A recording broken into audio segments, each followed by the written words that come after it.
Hola, ¿cómo le va? Me da muchísimo gusto saludarle en esta nueva emisión de Palabra de Vida. Hoy platicaremos acerca de el año litúrgico. Aprenderemos que la liturgia de la Iglesia es hacer presente la gracia salvífica que celebramos. Bienvenidas y bienvenidos. Comenzamos. Señor, ¿a quién iremos? Tú tienes palabra de vida. Nosotros hemos creído. Muchísimas gracias porque nos deja entrar a su casa para compartir la palabra de Dios, la fe de la Iglesia y la amistad con usted. Sabe que su opinión es lo más importante para nosotros porque todo nuestro trabajo es por usted. Ya en este momento nuestra productora está poniendo aquí en su pantalla nuestras formas de comunicación. Si nos sigue en los Estados Unidos de Norteamérica o en Canadá, recuerde primero marcar 011-52. Después nuestros números telefónicos. Si nos sigue en Centroamérica, recuerde primero marcar más 52 y después nuestros números telefónicos. O seguirnos en las redes sociales durante toda la semana. También puede ver este programa en vivo a través de www.telemax.com.mx o seguirnos en nuestro canal de YouTube y ver el programa cuantas veces usted quiera y hasta descargarlo a su dispositivo en www.arquidiocesisdehermosillo.digital. Le decía que hoy vamos a platicar acerca del año litúrgico. Y merece la pena caer en la cuenta de que el ser humano, desde que tiene inteligencia, es un ser religioso. Es decir, siempre ha buscado la manera de relacionarse con su Creador. Los primeros seres humanos, todavía con una inteligencia muy primitiva, ellos encontraban esa divinidad, ese poder superior, normalmente en cosas de la naturaleza que les sorprendían. El fuego, la lluvia, las borrascas o tormentas, etc. Pero poco a poco el ser humano fue aprendiendo que todo eso que sucedía a su alrededor en el universo era parte de una misma creación. Y fue aprendiendo que ese ser superior que después se nos revelaría no era parte de lo creado, sino que era superior, era el origen de todo lo que existe. Allí empezaron los primeros esfuerzos de la humanidad por la religión. Es muy interesante entender el término religión. El término religión viene del latín. Re es un prefijo que significa volver a y ligare, es decir, ligar, unir, juntar. Religare, volver a unir al ser humano con su creador. Eso significa religión. Las grandes culturas antiguas hicieron sus propias religiones. Buscaron la manera a través de ritos, de símbolos, de fórmulas, de relacionarse con el que les había dado la existencia. Desde las más primitivas religiones antiguas, encontramos ya ciertos rituales que, repetidos una y otra vez, llegaron a convertirse en verdadera liturgia, por decirlo de alguna manera. Ya las civilizaciones más avanzadas formularon credos, creencias y preceptos morales como parte de la experiencia religiosa. Así encontramos culturas en el Oriente, encontramos en Egipto, encontramos culturas en Grecia, después en Roma, etcétera, que tenían sino uno, muchos dioses, pero con cada uno de ellos se relacionaban de formas muy determinadas y muchas veces bien reglamentadas. El ser humano busca, pues, por naturaleza, encontrarse con la fuente de su origen. Y es que en lo más profundo de su ser, todo ser humano sabe que no se dio la existencia a sí mismo, sabe que no es su propio origen. Todo ser humano se da cuenta que el cosmos que lo rodea, el mundo en el que vive, él no lo hizo, sino que le fue dado. Y cuando piensa en sí mismo y ve su individualidad, su perfección, su inteligencia, descubre que no se dio la vida a sí mismo, que alguien debió dársela. Y es entonces cuando el Padre Dios, con un gesto de amor y solidaridad, decide revelarse, es decir, descubrirse, decirnos quién es Él y quiénes somos nosotros y qué proyecto tiene para cada cual. A eso le llamamos nosotros la revelación cristiana, que está en el cimiento de lo que será posteriormente la liturgia. Pero, ¿qué es la liturgia? De esto le platicaré después de la pausa. No le vaya a cambiar. Jesús, porque sin ti ya no hay paisajes. Ven Señor Jesús, porque sin ti no hay melodías. Ven Señor Jesús, porque sin ti no encuentro paz, nada sin ti. Mis ojos no brillan. La vida es poca cosa sin ti, sin ti, sin ti, sin ti. La vida es poca cosa. Vence.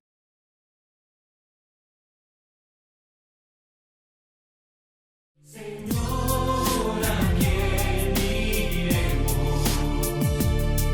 Tú tienes palabra de vida.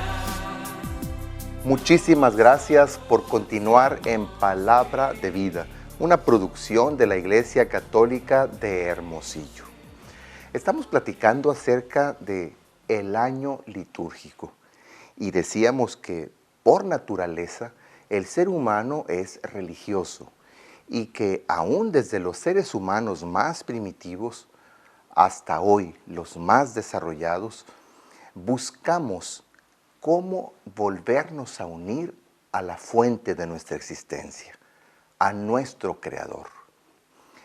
Y cuando nace la Iglesia, después de toda la tradición judía, que ya había desarrollado todo un concepto de liturgia y toda una práctica litúrgica que les unía con Yahvé, el Padre Creador, el que hizo la historia con ellos, el que los liberó de Egipto y los consolidó como pueblo elegido, del cual habría de nacer el Salvador del género humano. La Iglesia se hace heredera de toda la tradición de la escritura del Antiguo Testamento y en Jesucristo el Señor recibe la plenitud de la revelación y por tanto en Él recibe todo lo que Dios nos quiere decir acerca de Él, acerca de nosotros, decíamos, y acerca de nuestro plan de salvación. Por supuesto que apenas nacida la Iglesia, empieza a crearse lo que hoy llamamos el año litúrgico.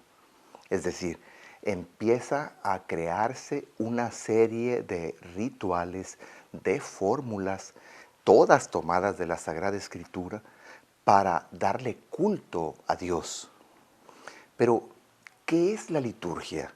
Con esa pregunta nos quedábamos en el segmento anterior.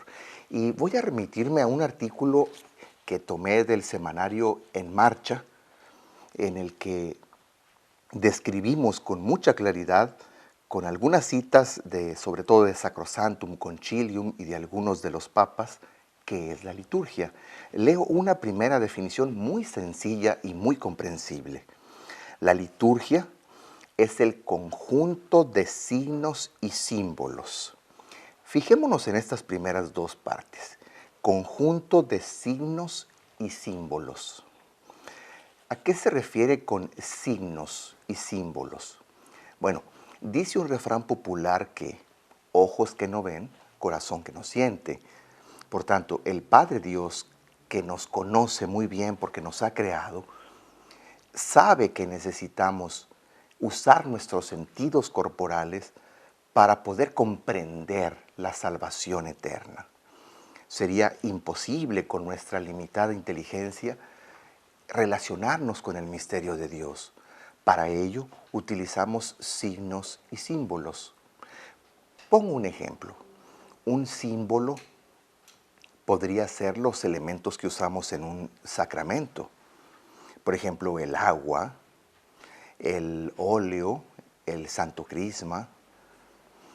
Podría ser también la luz. Y los signos son aquellas cosas que nos remiten a lo más trascendente. Signos litúrgicos podrían ser el cirio pascual, la imagen de Jesús crucificado, las vestiduras del altar, del ambón o las mismas vestiduras del sacerdote, etc. Signos y símbolos. Aquí también entran las fórmulas, es decir, las palabras que se pronuncian cuando se le da culto a Dios. Por ejemplo, cuando celebramos la Eucaristía, el sacerdote hace la invocación al Espíritu Santo cuando dice: por eso te pedimos, Padre, que envíes la fuerza de tu Espíritu para que este pan y este vino sean para nosotros el cuerpo y la sangre de Jesucristo nuestro Señor. Y así las fórmulas que se usan en la liturgia, todas tomadas de la Sagrada Escritura, van haciendo ese conjunto de signos y símbolos. Y continúa esta definición: conjunto de signos y símbolos con los que la Iglesia rinde culto a Dios y se santifica. Aquí encontramos la finalidad de la liturgia. La liturgia es para rendirle culto a Dios. Es decir, la liturgia nos da la posibilidad de sentirnos hijos e hijas de Dios y nos da la posibilidad de darle gracias, de adorarlo, de alabarlo, de bendecirlo, de reconocer su grandeza y nuestra absoluta dependencia de Él. Finalmente, darle culto a Dios no es otra cosa que reconocer nuestra pequeñez y condición de criaturas que dependen absolutamente de un Padre todopoderoso, del Hijo que nos ha redimido y del Espíritu que nos santifica como fuente de nuestra vida. Pero la liturgia no solamente es para darle culto a Dios. Decíamos que además de que le rinde culto a Dios el ser humano en esta, al mismo tiempo se santifica. Esto es interesantísimo, porque muchas veces pensamos que la liturgia se reduce al culto, es decir, a la serie de ritos que se van repitiendo. No, en la liturgia realmente nos santificamos. ¿Por qué? Porque la liturgia hace efectiva la gracia del acontecimiento salvífico que se celebra. Por ejemplo, cuando celebramos la Navidad, es decir, el nacimiento del Hijo Eterno de Dios encarnado, no solamente recordamos el acontecimiento, sino que toda la gracia que se derramó en el nacimiento del Hijo encarnado se vuelve a derramar en aquellos que participan en la misa de Navidad. A eso se refiere la santificación.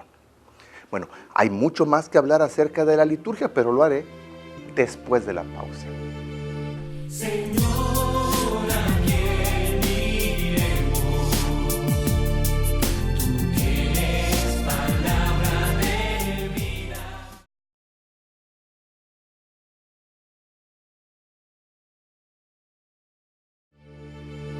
Señor, ¿a quién iremos?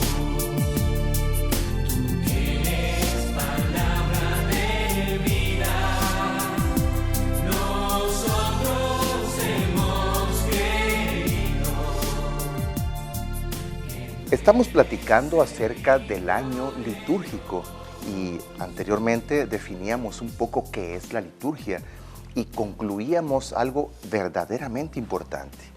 La liturgia no solamente es el recuerdo de un acontecimiento, sino la conmemoración de este. Hay una diferencia, sí, y muy grande, porque en la liturgia no celebramos una fecha, celebramos un acontecimiento salvífico. Me ha tocado escuchar, por ejemplo, incluso en algún sacerdote, en las homilías de la fiesta de Navidad, que suelen decir, hoy celebramos el cumpleaños de Jesús. Eso es erróneo, porque la iglesia no celebra fechas. La iglesia celebra acontecimientos salvíficos. Por eso es que la liturgia santifica, porque tenemos la certeza que por la gracia del Espíritu Santo, el acontecimiento salvífico que estamos celebrando, que fue un acontecimiento de gracia cuando sucedió, esa misma gracia se derrama sobre aquellos que participan en la liturgia.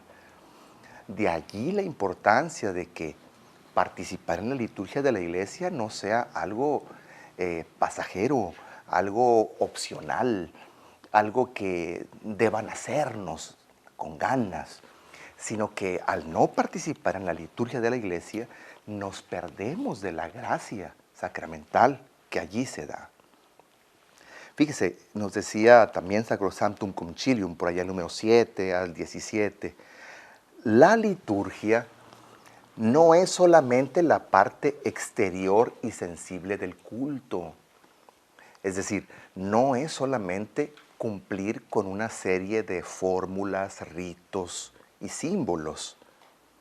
No es solamente sentir los símbolos o los signos. Por ejemplo, a veces la gente suele llegar a las parroquias y decir, quiero que le eche el agua al niño, cuando hablan del bautismo. No, la liturgia no es solamente lo que se siente. En otras ocasiones decimos, venga usted a esta misa de sanación para que el Señor en esta misa lo sane. Bueno, todas las misas nos sanan porque perdonan nuestros pecados. Y muchas veces la gente acude no para darle culto a Dios y para santificarse, sino para sentir bonito. Entonces convertimos a la liturgia en un acto de desahogo psicológico.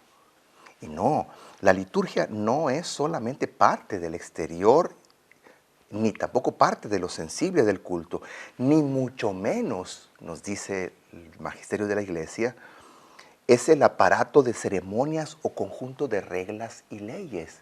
Es decir, cómo debe celebrarse.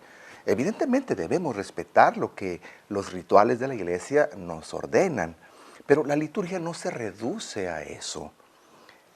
Nos dicen, en realidad, la liturgia es el ejercicio del oficio sacerdotal de Cristo. Es decir, por el bautismo, todos fuimos constituidos sacerdotes de Cristo. Los laicos son sacerdotes de Cristo. Hay otro sacerdocio, el sacerdocio ministerial, que ejercemos los presbíteros, los diáconos y los obispos. Pero en la liturgia, todos, el que preside la celebración y el que participa en ella, uno presidiendo y el otro participando activamente, ejerce su sacerdocio. Por eso es que la liturgia santifica. Fíjese qué interesante lo que hasta este momento hemos aprendido. El ser humano es religioso por naturaleza. Primitivamente encontró esa relación con algo superior en las mismas cosas del cosmos que lo rodeaba. Poco a poco se fue dando cuenta de que las cosas que lo rodeaban eran parte de la creación y que había alguien que las había creado. Ya cuando surgen las grandes civilizaciones con el hombre ya más evolucionado, más desarrollado, más culto, empiezan a surgir las religiones como organización de ciertas reglas y normas y símbolos para darle culto a Dios. Luego, en la revelación del Antiguo Testamento, el Padre Dios nos revela quién es Él y que tiene un proyecto salvífico para nosotros. Así empieza a nacer la liturgia judía, de la cual el cristianismo es heredero. Y hecho verdadero hombre, el Hijo eterno de Dios, se da el culmen de la salvación. Y al nacer la iglesia, poco a poco, la iglesia va encontrando algunos acontecimientos fundamentales de la salvación cristiana que se van a convertir en las futuras fiestas litúrgicas. Pero, ¿cómo nace entonces el año litúrgico? Mire, en los orígenes de la iglesia se celebraba solamente el domingo. Después se celebró la Pascua. En todo el año había la Pascua, una fiesta importantísima que se extendía durante mucho tiempo. Más aún, el año entero era una continuación de la Pascua. Más adelante se dijo, bueno, si en la Pascua los cristianos se bautizan, los que se habían convertido, bueno, pues hay que prepararnos. Y así surgió el tiempo de la Cuaresma, como un tiempo en el que se preparaban para la Pascua. Luego surgió la Navidad. Y también dijeron, bueno, hay que preparar la Navidad.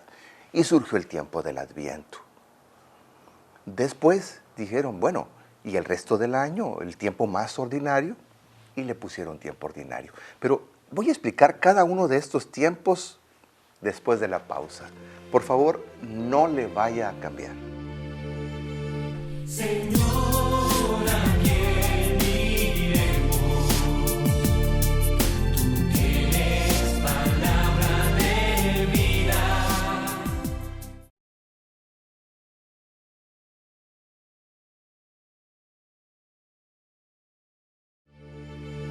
Señor, ¿a quién iremos? Tú tienes palabra de vida. Nosotros hemos creído. Muchísimas gracias por continuar en Palabra de Vida, una producción de la Iglesia Católica de Hermosillo. Recuerde que este programa, también el programa En tu mano está, la misa dominical Dies Domini, nuestro programa radiofónico Vive, todos los puede encontrar y seguir en vivo y durante todo el tiempo que necesite en www.arquidiócesisdehermosillo.digital. Bueno, decíamos que el año litúrgico nació con la fiesta de la Pascua. Pero como en esa fiesta importantísima, en la Noche Santa de la Vigilia Pascual, se bautizaban y recibían la Eucaristía y la confirmación, todos los convertidos al cristianismo, se creyó necesario prepararla. Y así surgió la Cuaresma como un tiempo de penitencia y de arrepentimiento. Tiempo después, en la iglesia de Oriente, surge otra fiesta importante, el nacimiento del Hijo Eterno hecho hombre en el seno de María la Virgen, es decir, la Navidad, que también se prolongó por varios días. Y después se pensó, bueno, y si la Pascua la preparamos con la Cuaresma, ¿qué hacemos para preparar la Navidad?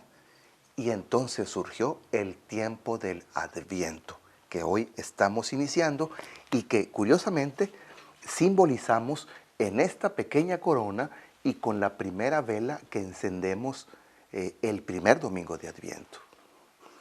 Más adelante ya teníamos la Pascua y la Cuaresma para prepararla, la Navidad y también el Adviento para prepararla. Pero quedaba el resto del año y se preguntaron, bueno, y en el resto del año, en lo más ordinario, que celebramos.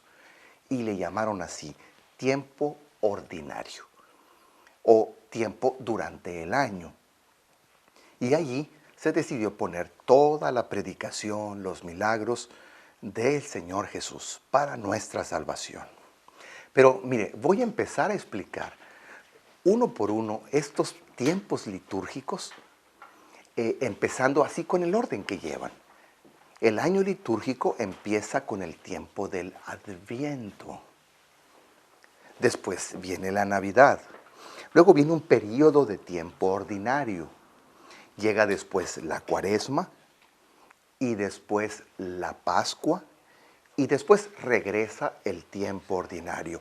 Y así cíclicamente se va repitiendo, de tal suerte que con el año litúrgico celebramos toda la historia de la salvación que tiene su culmen en Cristo.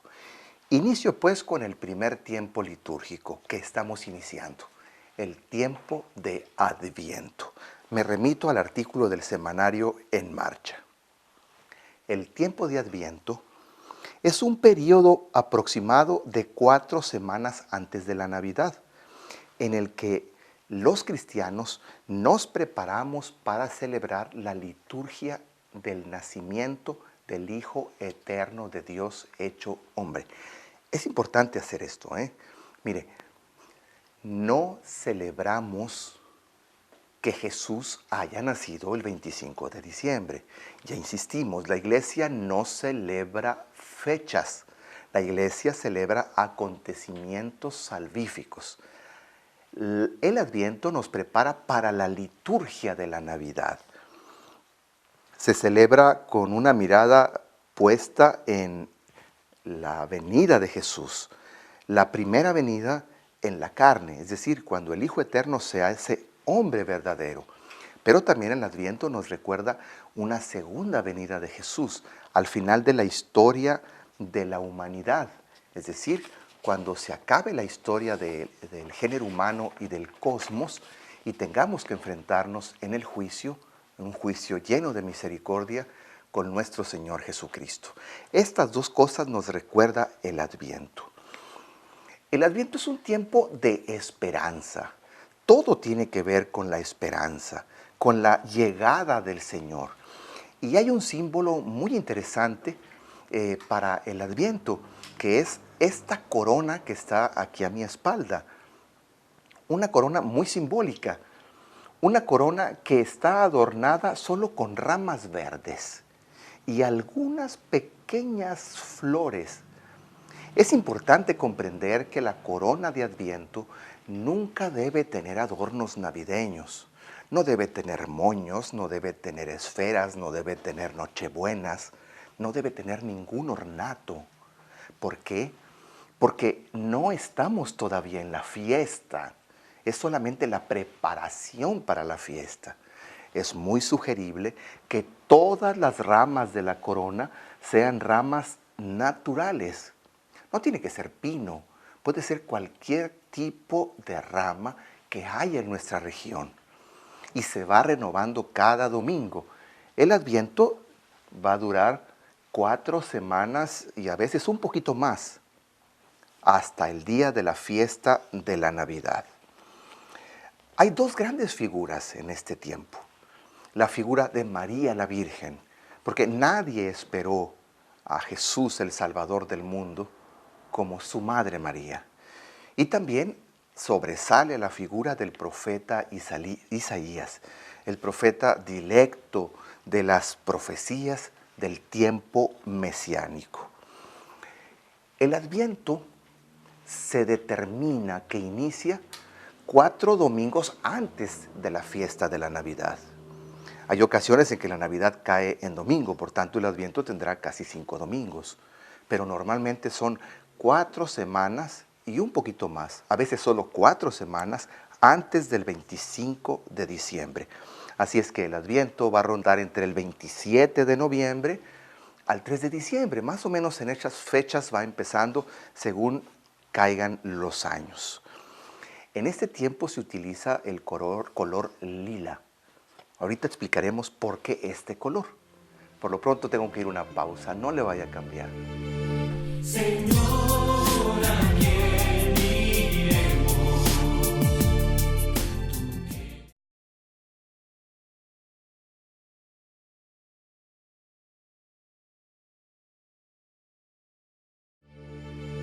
Señor, ¿a quién iremos? Tú tienes palabra de vida. Nosotros hemos creído. Muchísimas gracias por continuar en Palabra de Vida. Quiero aprovechar con muchísima gratitud y alegría a todos nuestros amigos que ya se están comunicando con nosotros, en especial a nuestros amigos de Ciudad Obregón, Sonora, que siempre están pendientes de nuestro programa, a nuestros amigos de San Bernardino en California, en Estados Unidos, y también a la familia Espinosa de Jalapa, Veracruz, que se comunicó con nosotros. Muchísimas gracias por estar pendientes.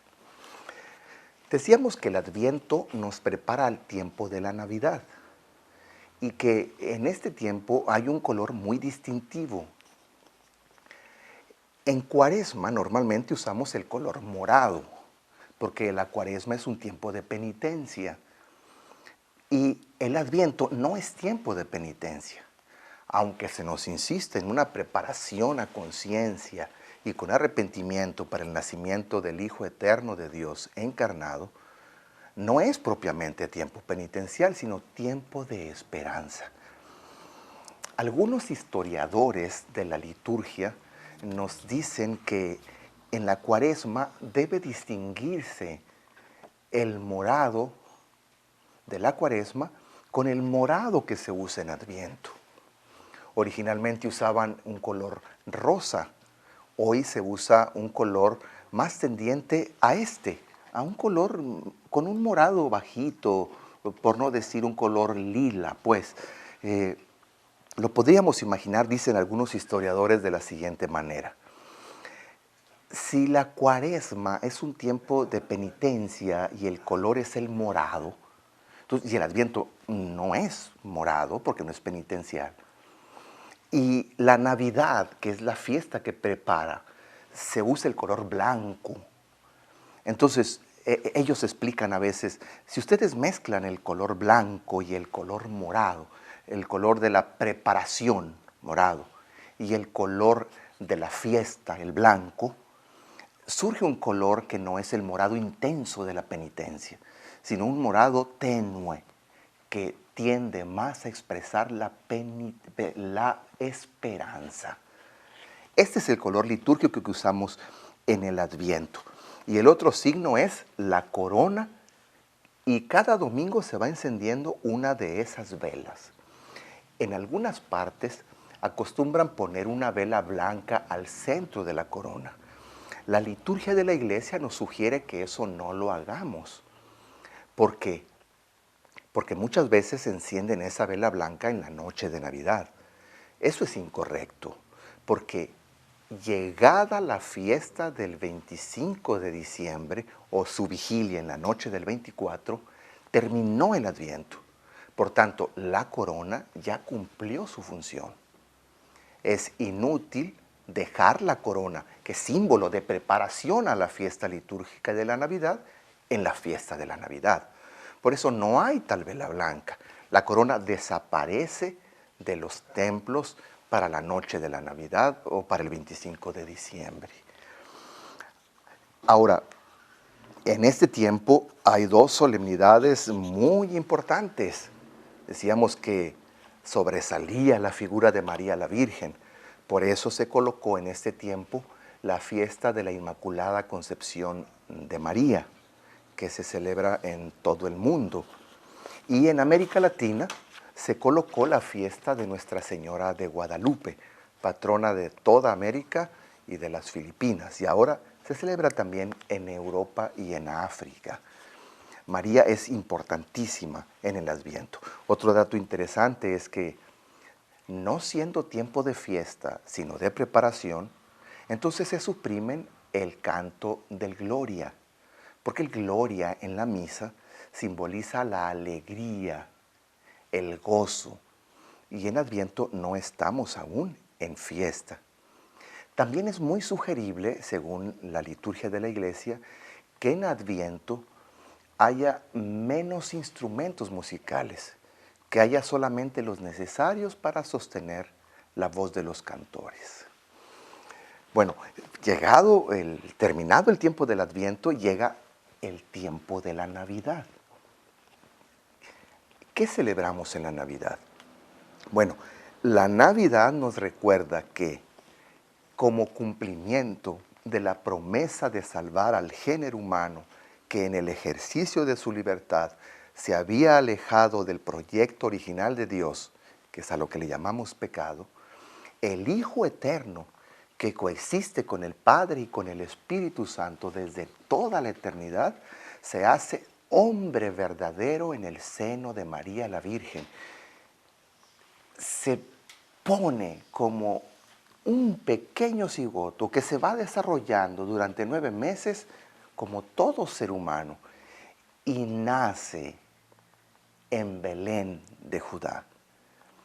Eso celebramos en la Navidad, la encarnación y el nacimiento del Hijo Eterno de Dios hecho hombre para nuestra salvación. No celebramos la fecha, celebramos un acontecimiento.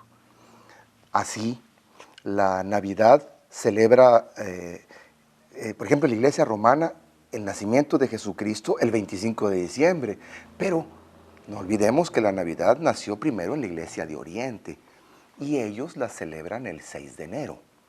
De tal suerte que en la Iglesia Católica celebramos la Navidad en 2 fechas distintas.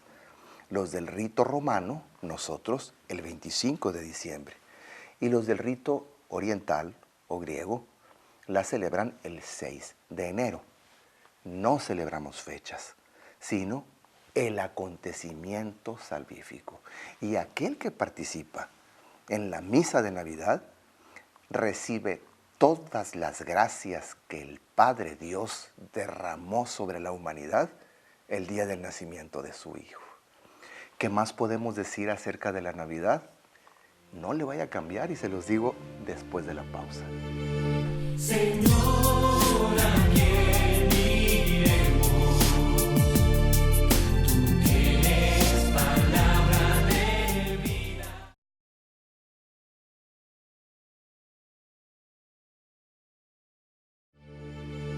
Señor, ¿a quién iremos? Tú tienes palabra de vida.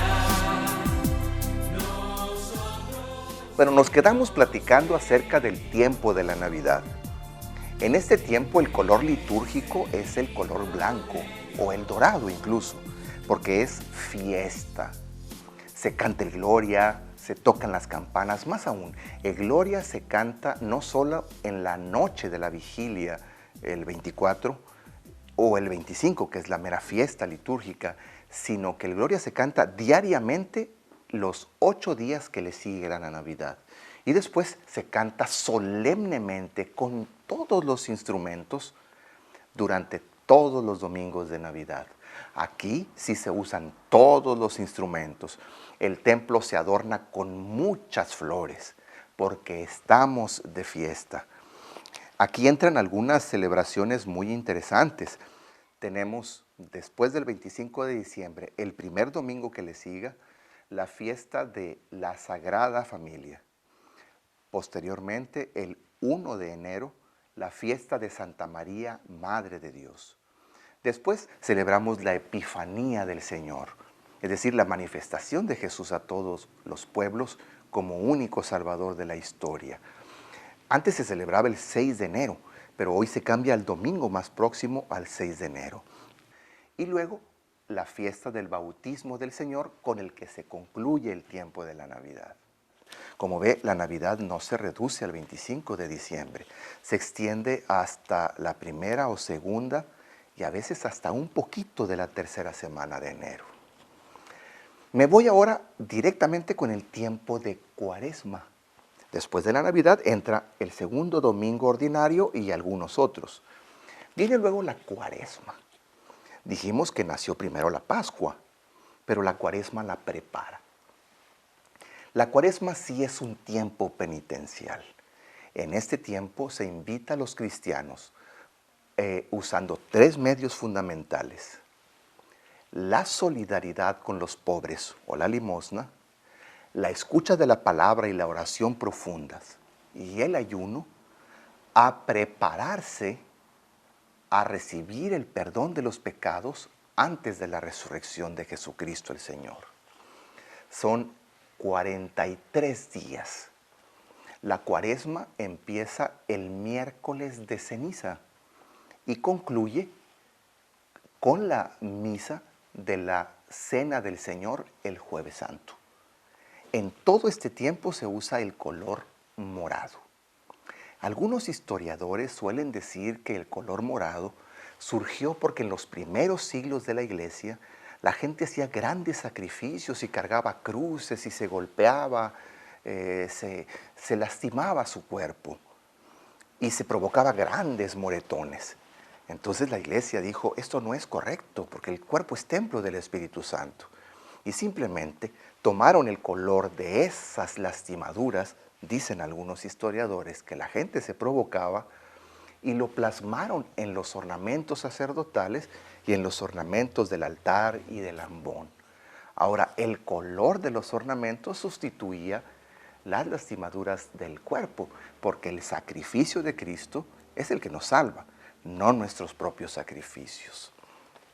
En este tiempo de Cuaresma no se canta gloria, no se canta aleluya, se suple, se cambia por una aclaración distinta: honor y gloria a ti, Señor Jesús.